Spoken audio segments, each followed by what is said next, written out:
All right, let's jump straight in. Welcome to Friday Forum, first one of November 2022. And this week we've been iterating on the new e-commerce experience in the US, squashing bugs left and right, just really working out the kinks of the new system for support and for member experience and for engineering. It's been going really well. We're starting to see, it seems like quite a significant improvement in the amount of issues that are arising. And so really appreciate seeing the interaction and how quickly we're converging here. We also had an active member survey. So this went out to active members who are on a subscription, are generating glucose data. We had 300 responses and had some really good trends. I mean, the deep dive is still coming. Chris gave an early insight into what's going on here, some really good insights around potential renewal numbers, comprehension trends in terms of how aware of metabolic health concepts people are when they enter the program versus how they feel now. So some really good stuff. Looking forward to the deep dive on this. On the IRB side, we are now at 9,000 enrolled, primarily new members. So the split is something like 75-25. And we have about 25% 90-day retention in the IRB right now. So still a fairly early sample, meaning we launched this in July, but continuing to see some pretty promising stuff there. And this is without optimization. We're also doing some deep dives on potential future product experiments. The oral glucose tolerance test, which some are familiar with, others aren't. We did sort of something like this with the Coke Challenge a year ago, but revisiting how we might be able to use these sort of calibrated responses to better understand someone's metabolic positioning and how we can intervene with great insights and with great recipes, et cetera. And then we also have an event insight live from our previous community challenge, which was the apple cider vinegar experiment. Membership is continuing to be a major focus for the team. We're shifting a lot of priorities to prepare for the upcoming renewal, as well as really, most importantly, experiment with the key levers for membership. You know, what matters to people, price point, value proposition, CGM versus content. So there's a ton that we can learn from this opportunity, and really looking forward to it. We're also getting ready for a gifting strategy coming up for the holidays. So we're going to do a try it program with a single sensor. It's going to be great. Also, we're working on a launch campaign plan. So we went live, as we all know, in July, liftoff, and we have not really told the world about that. So we were in beta. We had a lot of press, you know, early on in Level's life cycle, and we haven't really emerged from that mode in a public way. So getting ready for something likely in the beginning of 2023. More to come on this. US Ecom 2.0 launched, as I mentioned. Levels V1.1's in wrap up, just about ready to go. The Instacart integration is live internally to allow us to basically export grocery lists directly to Instacart. We're also going to link that with the healthier food choices feature ahead of an Instacart event, which the company is doing, Instacart, and they want to reference Levels and this integration as one of the unique mechanisms that they've been able to leverage with their integrations. So that's going to be cool. I was invited to keynote the Army Applications Lab Vertex Summit, which is kind of interesting. It's really the Army looking at trends in industry to understand how they can optimize performance and really health, because they kind of consider metabolic function at this point. They're not calling it that, but really it's metabolic health trends to be a national security issue. And they're trying not to go top down, but actually understand what's coming bottom up. So that's going to be interesting. That'll be in December. Levels Kitchen launched. So this has been a long time coming. Tons and tons of preparation went into this. The Healthy Tacos episode and the mini doc episode both went live with accompanying blog posts. We've got, I think, 1,200 subscribers came through from that so far. So still TBD how many of those are existing Levels members versus new. But in general, numbers are looking great. Casey recorded with Liz Moody and Dr. Lukes on a whole new level this week. My episode with Crazy Until It's Not, which is I think our first UK episode that includes an access link, went live this week. And we've got a potential Men's Health UK print feature coming up, which we'll be talking to them this week. Metabolic goal. So you can see the nice shot here of this really cool event that Sonia and Casey and many others on our team put on with the One Commune team. We brought together basically, you know, a large swath of the key people in our orbit who have kind of worked with us to get this far. And you can see some familiar faces in the zoomed in photo, but really the goal here was to not just focus on Levels, but focus on the overarching goal of getting metabolic health in the zeitgeist. And there's some key takeaways. The retro Sony's been putting together in Notion, but there's really a campaign that we can build on momentum from this sort of event to really activate all of these people in a common cause. So looking forward to seeing where that goes. We're at 30,000 subscribers on YouTube, 50,000 whole new level plays in October of a 461,000 all-time plays. So really 10% month over month, or 10% of all-time plays happen this month, which is awesome. Product marketing and branded ads. So we're experimenting in both of these. You can see a product marketing email campaign here that Cosima sent out, and amazing click-through numbers and open rates. The point here, and we're also experimenting with branded ads for search. We're really pulling focus onto tools we have not yet played with in a sense. So we really haven't. We've been focusing on demand generation for so long that these additional tools that are very commonplace in the demand capture space and in really product function organizations haven't yet been a priority. And so we're starting to put that attention onto these tools. We're going to have a lot more coming. We've got new demand capture memos coming soon. Tom's going to talk about that a little later in this meeting. But the point is, we're shifting focus onto this kind of whole new world of opportunity that we can start to really calibrate our expectations for and start using in predictable ways. So those memos will be coming soon. The UK closed beta, we are pausing rollout to the waitlist for just now to focus on the initial wave of feedback that we've got from the very earliest members. So let's see, anything else there? We got a cool shout out from Balaji. If you haven't listened to this episode on Lex Friedman's podcast, I highly recommend it. He really understands where we're heading and why. Let's see, and we had an influencer in Venezuela, 2.4 million views on that Instagram reel that she put up about levels. Tons of great memos this week, including an org structure announcement. We had a great fireside this week, and let's see, some shoots with my brother Rodney and Taylor from research. I think that kind of covers it. All right, jumping ahead, I want to welcome Dulce. Dulce is a Levels partner, YouTuber, podcaster. She's deep into nutrition, dietetics, biohacking, super engaged with community, just really understands all the elements that Levels is building in.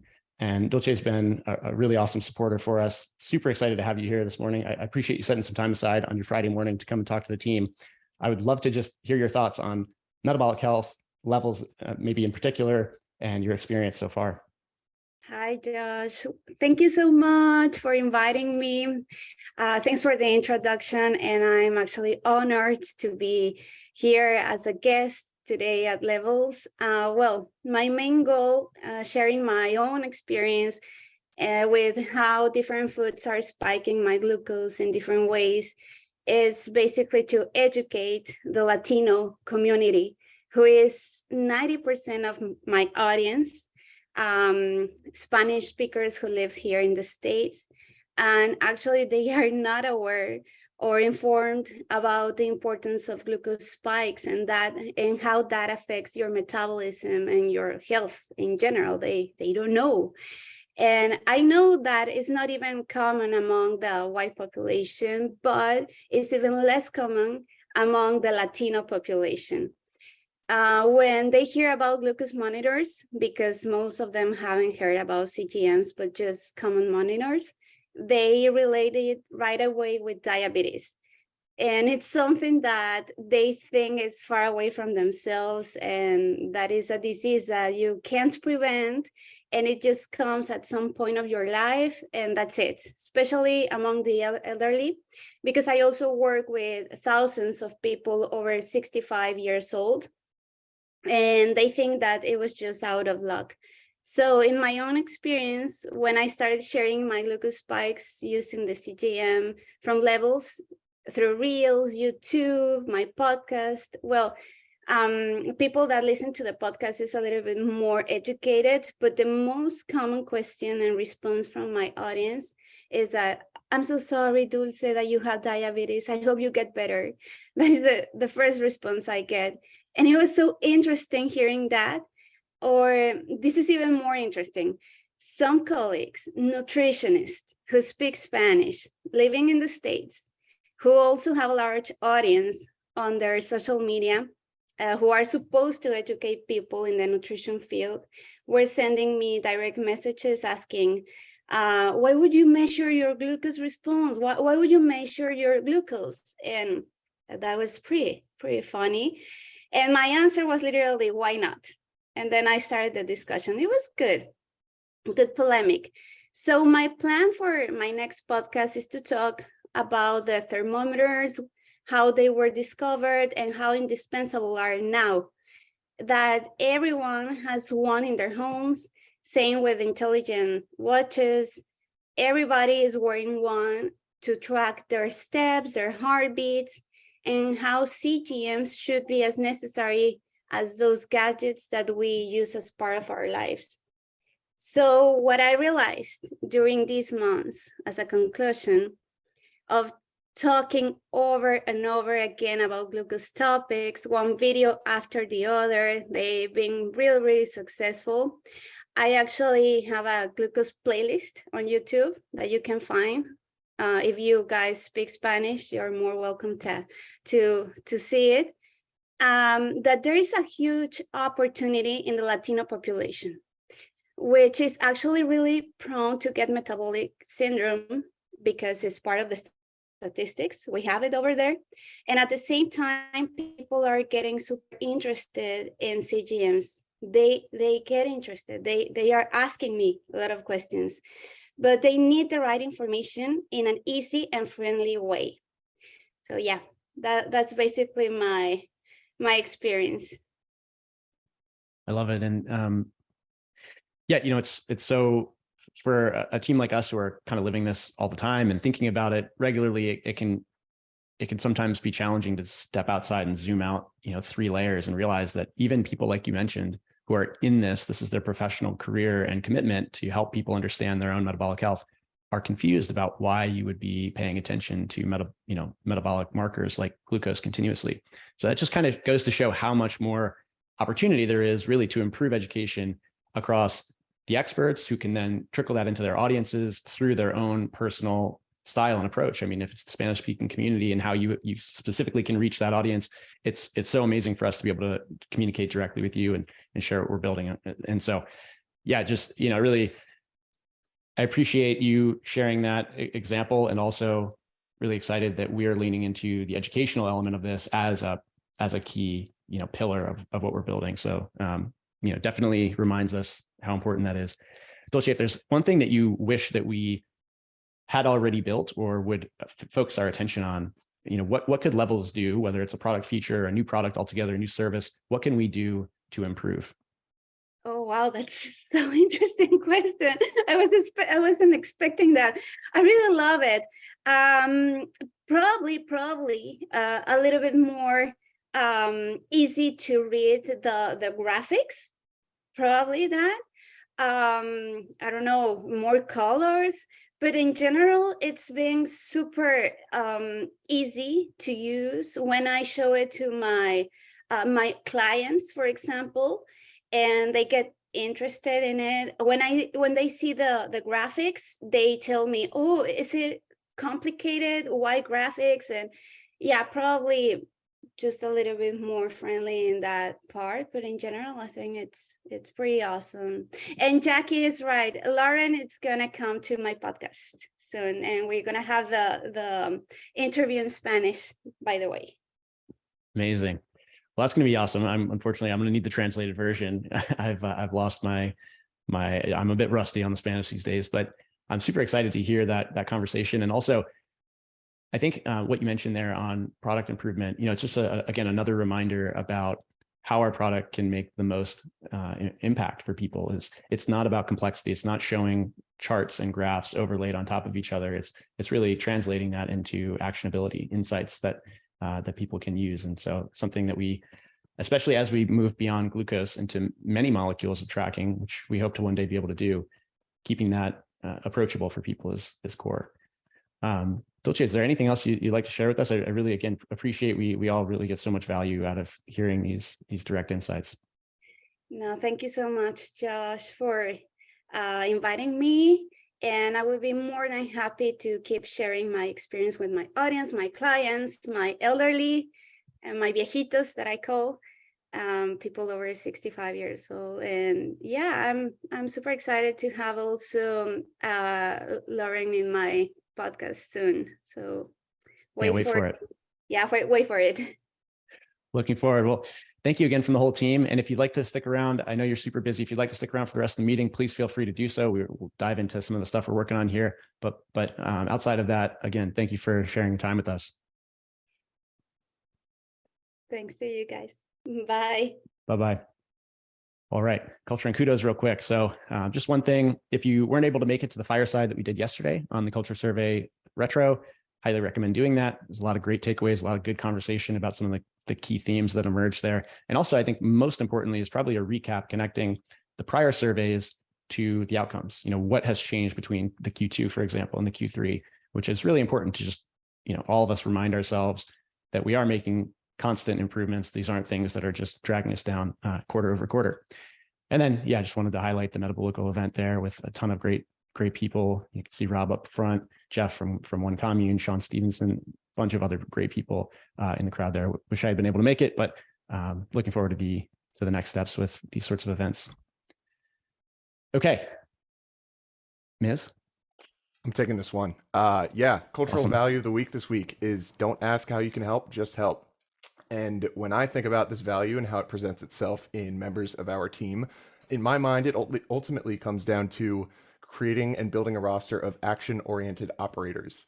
So we're all here because we're competent individuals and can make an impact at this stage of our company's growth. We trust you, and at this stage, there's going to be plenty of low-hanging fruit and opportunities to contribute. So when something goes wrong or you notice that it needs attention, we want everybody to have the confidence and mindset that they have the power to do something and don't need to wait until their number is called to do so. So while asking how you can help may sound like you're being a team player, it only puts the burden back onto the person who actually needs the help in the first place. And it also assumes that they know and understand your skill set. So to conclude, helping without being asked is a great way to signal the proactive approach to assistance that we want to encourage here. And it also fills the trust battery with other members on the team. And that's your cultural value for the week. So good. Love that. Yeah, I think there to provide some examples, some people, they'll tee up an ask with a pre-written draft of an email, for example. And that's something that wasn't asked of you, but it makes life so much easier for the person on the receiving end of that ask. And, I often like to say the puzzle pieces are all over the floor. If you want to start picking some up, just start doing that. It's not going to interfere with my work. I've got my hands full here as well. So thank you, Matt, for jumping in on this one. Love the perspective there. Ms. That was great. Thanks, Matt. This is just a quick reminder that this new memo is shared. We're going to do this quarterly from now on just to make sure that the lay of the land is clear. So no big changes here, but our updated org and team structure can be found in Notion. The three kind of big pillars of this version of the company, an orientation around product, focusing demand capture efforts, which we'll hear from Tom later today in quite a bit more detail, and then embedding and integrating data science deep in engineering versus a sub-function of engineering. So a lot more detail in the memo. And if you have any questions, feel free to reach out to me, to any of the functional leads on the screen, or anyone really. Feel free to just post a thread. But this is just helpful so we all know how the company works, how it's organized, so we can use it effectively as a tool. All right. Thank you, Ms., for tackling that one. Company objectives. So level shows you how food affects your health. Everyone should be working towards this. Priority has not changed. The top level objectives remain member retention, new member acquisition, and member health improvement. And product is our top priority in Q4. Now we're going to do an OKR functional dive here. These are the function taglines right now, and we're breaking these out week by week to give a deeper dive into how those OKRs are sort of manifesting for the functions and why. And with that, I'm going to tee up Ms. I'm going to stop sharing here and let him take over for ops. Thanks. And Lauren, do you have any lead-in if you'd like? I think you had one. I think Lauren's got a bit of a tough connection from Mexico. So, but yeah, I did want to remind, for those of you that aren't familiar with the OKRs in your function and how they apply to the work you're doing, definitely reach out to your manager, reach out to the function lead. We do all want to understand these OKRs. This is not just an exercise of bureaucracy. This is an exercise in all of us understanding specifically how our priorities stack up. Cool. Thanks, Josh. All right, so this one is a little bit of a dive into operations as a whole. The kind of functional tagline here is keep the company lights on and bright. And I'm speaking on behalf of Chris, Zach, Riley, Nicole, the entire support team. And hopefully this is not too abstract, trying to kind of thread the needle for everyone, regardless of your level of familiarity with what exactly is operations. So what it means is that we need to have the processes and frameworks in place to allow the company to operate effectively. At the surface level, two big buckets that are easy to think about this. Number one is bucket number one is company ops. The second bucket is business ops. But across both of those, we want to run with accuracy, precision, efficiency, trust. Those are kind of the principles that are consistent across all of our functions. A metaphor, for the hell of it, you're in a car with a bunch of people going very fast down a highway. There's a lot of obstacles. And you need to get to your destination before the road underneath you is going to fall out, right? Before the opportunity runs out. You want that person to be a good, aggressive driver, but you also want to feel safe in the car and trust them to steer well. And so it's like a really fine balance to get this right. And that to me is like really effective, efficient operations. That's kind of the right level of aggressive driving, but also being careful and being able to actually manage what we're handling. So 4 big buckets that fall into operations today. Member experience and support, it's kind of the business operations bucket. And then legal, finance, and people are the functions that we have at levels, and those are the kind of company operations. So we'll run through each of those, explain why they exist, and then tie a line a little bit loosely to the OKRs that follow for each of them. And the ultimate goal, running the company, keeping the lights on, keeping them bright. So bucket number 1, business ops. Probably the one that most of us are most familiar with. And at a high level, it's making sure the company runs for our members. So downstream of the company existing and the content team going out and creating a category and creating a movement and generating awareness, and downstream of design, product engineering, building an app and all the supporting engineering infrastructure that supports the product, and downstream of growth, going out and acquiring members and capturing the demand and converting them into paying members, we get to the point where we actually have to put CGMs into people's hands and put kits into the mail and start dealing with all the kinds of things that happen once people start interacting with the system. So support is the core of this. This is kind of the big primary component. And on the surface, this is solving customer issues, which sounds simple. Someone needs a replacement, so we send them a replacement. Or they had an issue with their payment, so we fix the payment. Or they have a question about how to use a feature, so we can walk through it. It's kind of the grease that keeps the orders moving and members interacting with the product and the company. But that's just the surface. The layer beneath that is that this creates a finger on the pulse. It's not just about fixing when those things go wrong. It's about being so dialed in that we know what the trends are, so that when unexpected things happen, we can sense it just by looking at the content of an email, right? And so the support team, through a lot of repetition, is really calibrated for what's going on with our members and with our product in the field. And if we stop doing that well, or stop doing that at all, the product experience starts to fall apart, right? Things go wrong, people have negative, poor experiences, and if we're too slow, things kind of get messy. And eventually negative CSAT is an indicator that the flywheel is reversing. And all the work that we've done to create this flywheel ends up going the other way and starts hurting us. It ends up being a detractor. And so that's the focus in keeping this dialed in and working well, is it keeps things moving in the right direction. And within this function, beyond support, there's member experience, there's understanding feedback, being the voice of the customer, the surveys, the analytics, keeping in touch, all these kinds of efforts that happen. All these are inputs for us to run the business effectively, so that when we do things like send an announcement email, something simple, or like build an entirely new feature, we know who our customers are, and that matters. And behind the scenes from that is the actual infrastructure for maintaining orders in the physical world.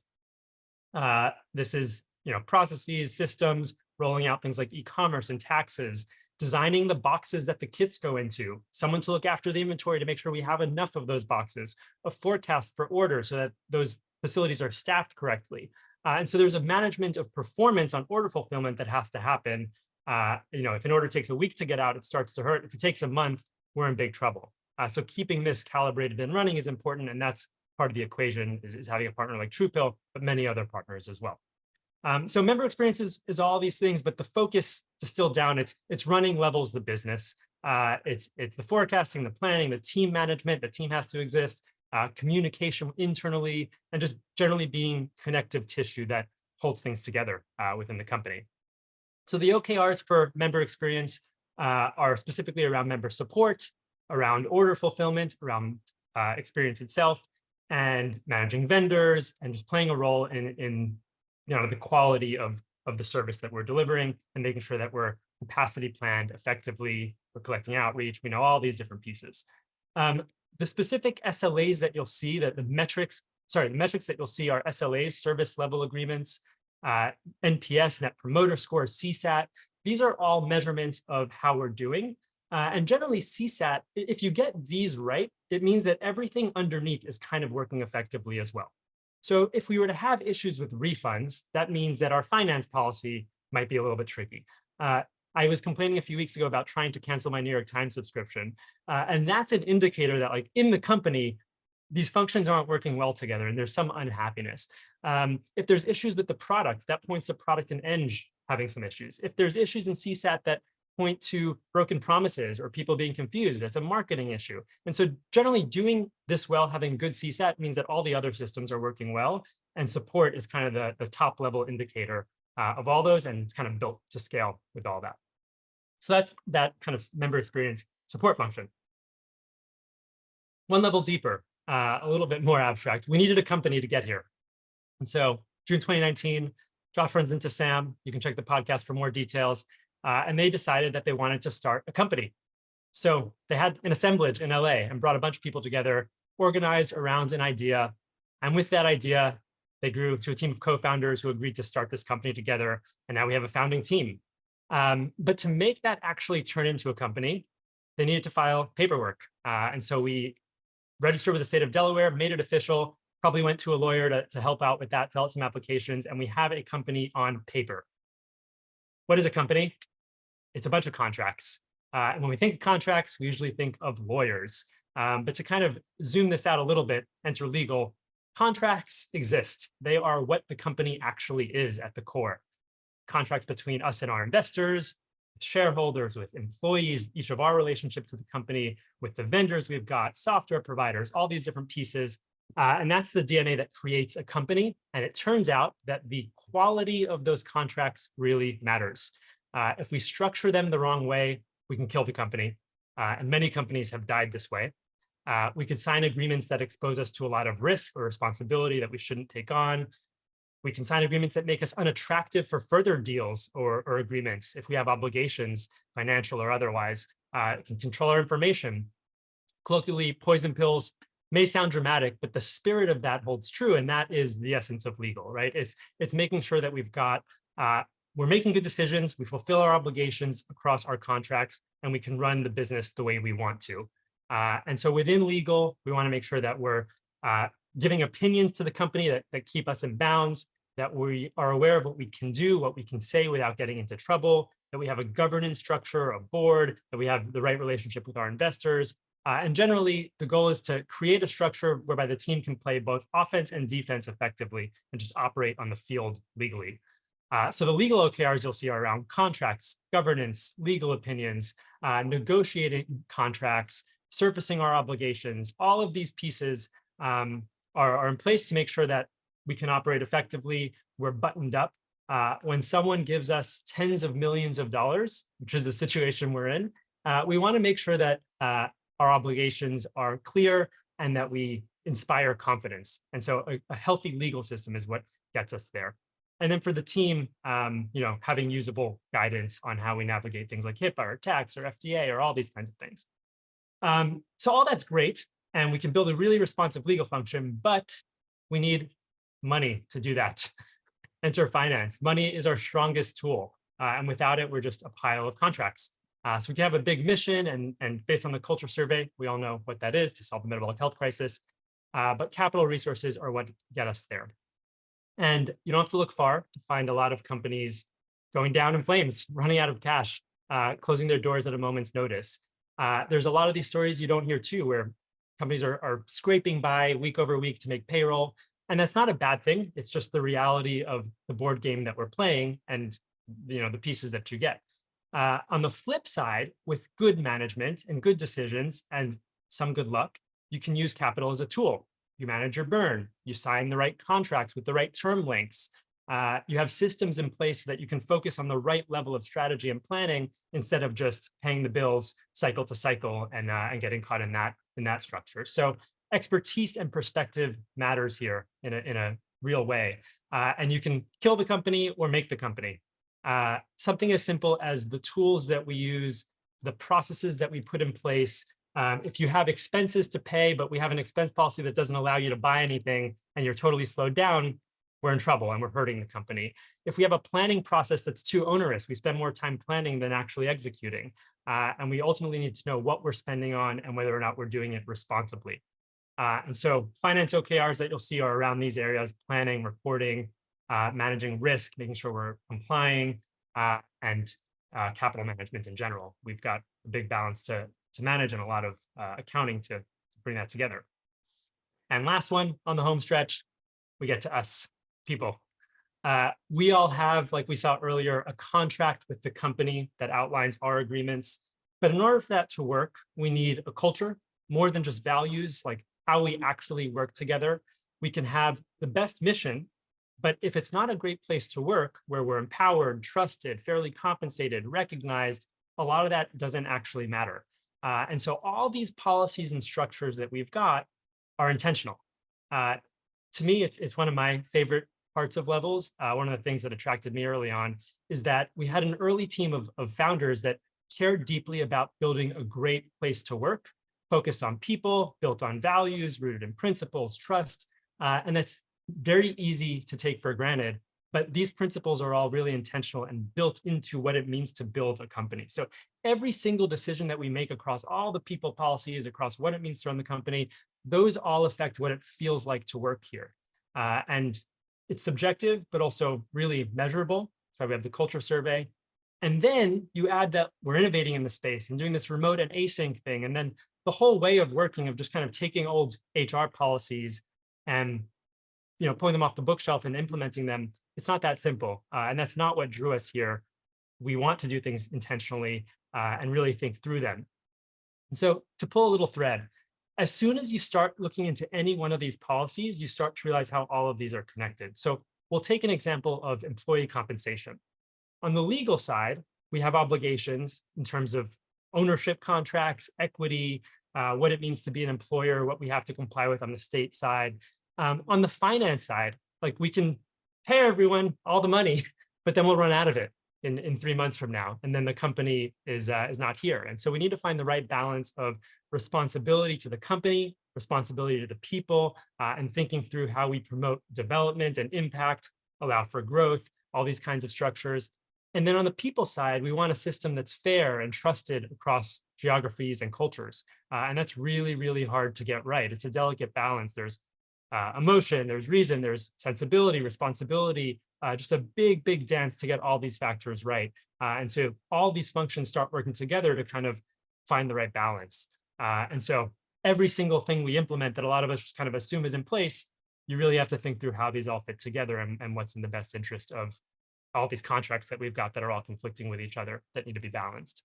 So on the people side, plenty of depth here, and happy to have Nicole, welcome Nicole, to help us dig into all these different areas and then really design programs that are thoughtful and intentional. And the OKRs ultimately are making sure we're satisfied at work, that we encourage high performance and maintain some standards that benefit the company, that we're able to employ people. We have ways to onboard, we have ways to hire, we have the tools to do that. We can pay payroll, we can compensate with a good philosophy, that we have a good culture and system that works effectively across teams, and we have the resources, people have the resources to do their job, tools that they need to get work done, and that we're connected with each other and kind of speak to some of the deeper needs for connection at work beyond just the employment contract that we have. We have to trust one another and work together and have relationships. And so there's components of that. And ultimately, all that's to achieve the mission so that we can hit the company goals. And that is the core of how we build a company on the operations side.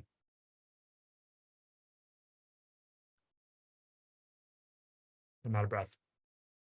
Ms. on TED on operations. That was awesome. Thank you, Ms. Super deep dive. And yeah, I learned a lot. So much that goes into that word, operations. All right, jumping into product updates. Maz? Thanks. Welcome to product update November 4th. We agreed that we're going to keep the product update short on every other week. So just a quick update, but then we'll go deeper into individual products on the other weeks. So every 2 weeks. So this is the short week. Just giving you guys a quick update of what's going on. We are in build process for a lot of the core rails that we have been designing and concepting and shaping over the last few months. So those are all in production. And it's really exciting to see them come live one by one in internal betas and then get them out to members soon. So keep an eye out for these on the left side. On the right side, we have a lot of interesting stuff coming. A lot of work being done on trends, collaboration between data science, research, and product and design to kind of figure out what are the correlations between my behaviors and glucose trends.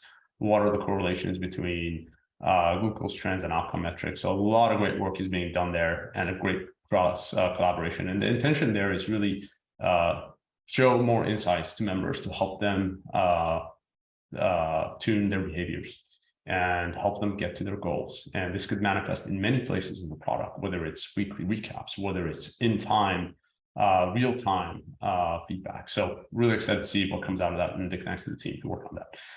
There's another project going that is looking at everything that we're trying to teach members and really make comprehension first-class citizen in the app. And so there's a lot of great content across our channels. And how can we actually create that in a way that's just in time and is digestible in the app mobile first? So there's a lot of work going on there. And there's thinking that there will be content that will be video, audio, and text typically, and also interactive content like the glucose game. So there's a lot of great work going on there, and to really push our core concepts in a way that people love to consume and learn from. So this is something that we've been talking about for a long time now. And I think it's finally time to put some real energy into this. It is still very early, but there is some thinking going around. How can we actually leverage our strong community that we have in a much more integrated way that is delightful and will help with all the behavior design metrics that we've been talking about? So really look forward to see what this comes out. And I'm sure you guys have seen, Sissy has joined the product team, which is fantastic. I think we're really happy that she joined our team. And she will also help with the social, given her strong community background. So she will be added to this in time when we get a little bit further. But while she gets ramped up, she's got a couple of really interesting projects, including gifting. And as you notice, these last two, you guys probably haven't seen many features like this, but we're shifting towards features that are around the membership and the value that it brings. For example, gifting will be an interesting way to try a new membership model, starting with gifting as an experiment. And we could learn a lot from this and could actually develop new types of memberships for us. The next one is member portal. We know that we want people to be able to self-serve a lot of these things that we have instead of calling support. And so we're working on that, and hopefully that will make the consumer experience a lot more delightful when it comes to these administrative tasks, and also reduce the burden on our support team. So a lot's going on, and we'll be back next week with more details and more features. Awesome. Thank you, Maz. Exciting stuff there. Congrats, Sissy, for the move. Okay, over to Tom. All right. What's up, everyone? Happy Friday. This is going to be a demand capture update. Next slide. All right. So we're going to cover what demand capture is and means, just as a reminder, quick update on the numbers, a look back on kind of how we got here from Tom's perspective, and our priorities over the next several months. I will probably be reiterating some of Ben's points and themes last week in his demand generation presentation. And so I would just recommend, if you haven't watched that yet, it was amazing. So I encourage you to do so. Next slide. Okay, my emojis are not showing up there. I'm not sure why. Huh. All right. Well, we have eyeball, email, and order emojis there, so you can just imagine them. And we think of our growth funnel at the highest level as really a two-stage process. So generating demand, in other words, generating interest in levels, metabolic health, CGM, just what we're building here, and then capturing that demand, in other words, converting that interest into revenue. And the framework that we use to sort of understand this shorthand and communicate it out is eyeballs, emails, orders. So you've probably heard this before, and demand generation is focused on getting eyeballs to our website. And many of those people who go to our website end up signing up for our email list, or they provide their email during the checkout process. And then demand capture is largely zeroed in on turning those eyeballs and emails into orders or new members. Next slide. So it's important to note that demand gen and demand capture work really closely together. They comprise sort of the broader growth or marketing team. But I'm highlighting the team here that is formerly known as demand capture. So Jackie, Karen, Paul, myself, and then of course, shout out to JM, who really built the foundation for this team and this function and is going to be really sorely missed. And you'll see on the right side there, we're going to dive into more of this in a bit, but these are some of the projects that sit in our camp. Next slide. All right, so current state of affairs. This is pulled from Ben's presentation last week, but we set targets a while back, so pre-liftoff, and long story short, those targets have been harder to hit than we had hoped, though I would say candidly, this isn't too much of a surprise. And I'm going to talk a little bit about why and kind of how we got here. So next slide. All right, so one reason I want to talk about kind of how we got here is that you may have heard something along these lines lately from either JM originally, Sam, myself, Ben, that we're still focused on building the growth infrastructure, which includes things like improving the checkout flow, and then also just marketing the product and the benefits of levels more explicitly and directly. And I'm calling this out up front before doing kind of the look back, because I think if I were you, I might be wondering, why didn't we build this infrastructure if it's so table stakes? Seems like maybe we should have if we're missing our growth targets now. So I think that's a really reasonable question. Next slide. And so I wanted to give just like a quick and pretty candid look back on how I've seen our approach to growth evolve over the last couple of years with a front row seat. And so first, we very intentionally focused on building a demand gen engine. And so this was around creating the category of metabolic health and just defining the problem that we're looking to solve. And we were doing this largely through editorial, press, which including the podcast tour in that, and then partnerships. Demand capture, acquiring new members, really just kind of came along for the ride. And frankly, it was pretty easy, and easier than I would say we were even expecting. We weren't trying to grow too much, but we were objectively doing a lot of revenue and a lot of new members every single month. And just for context, we actually had to pause on many of these initiatives that were driving growth due to eng and ops considerations at the time and capacity constraints.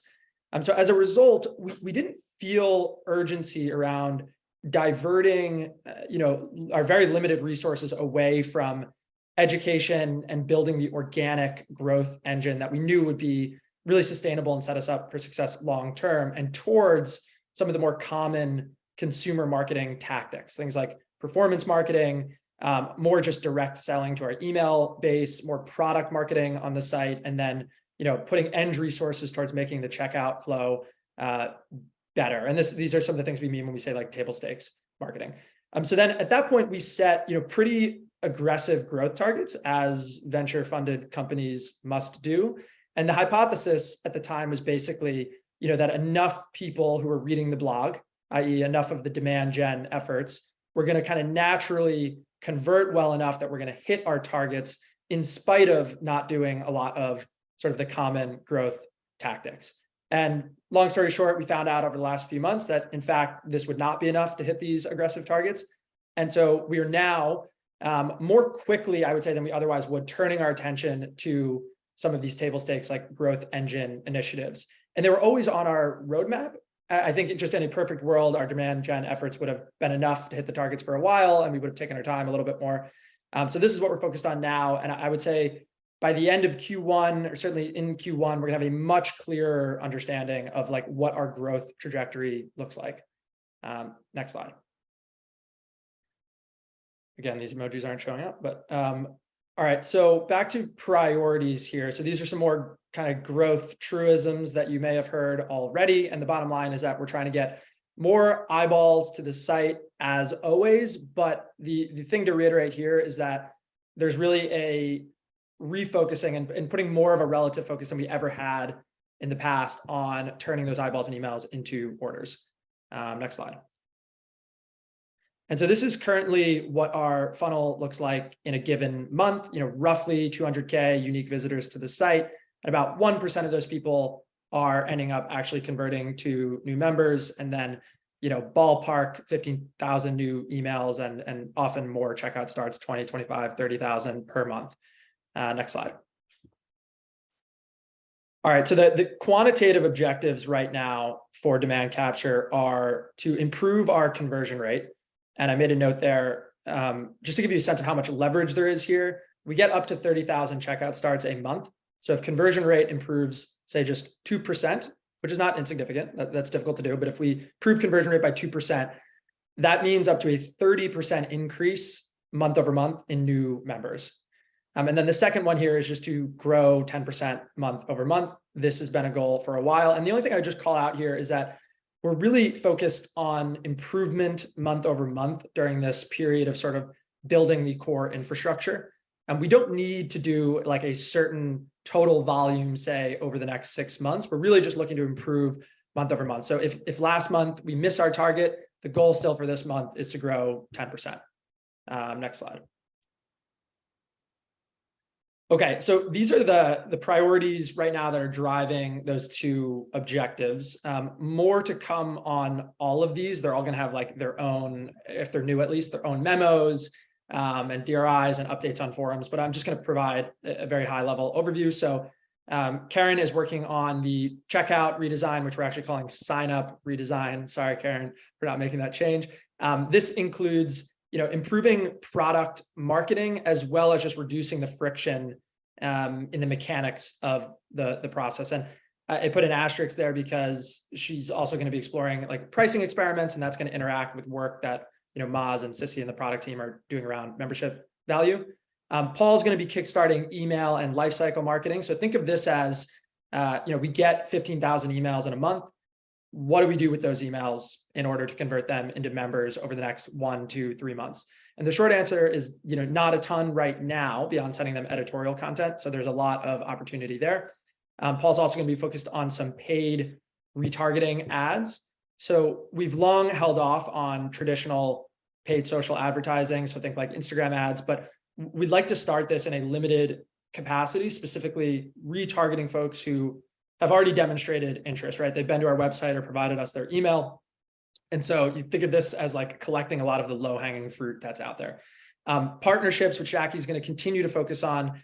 This has been a pillar for years, and it's going to continue to be. The notable change here is just that we're going to be, for a period of time, less focused on just volume of partners that we're onboarding and doubling down on tier 1 folks. And then lastly, user referrals. This very much touches product as well, and we're still in the process of determining timeline and resourcing for it. But again, we view user referrals as one of the highest leverage points of growth for the company, just given the like incredible virality that we know that exists within the product and our member base. Next slide. All right, so lastly, I just wanted to connect these priorities to the framework that Ben introduced last week, which was fantastic. So as a reminder, loops, levers, and boosters. Not going to go over this again here. Again, watch Ben's presentation last week if you haven't, but next slide. What I wanted to do is just map the priorities that I outlined earlier to this framework. I also added a 4th category down there at the bottom. This comes from one of our investors and growth experts, Lenny, who calls these lubricants. So this isn't like a growth engine metaphor, but it's basically anything that makes the whole engine work better. And so just to summarize here, we want to build our first loop in user referrals.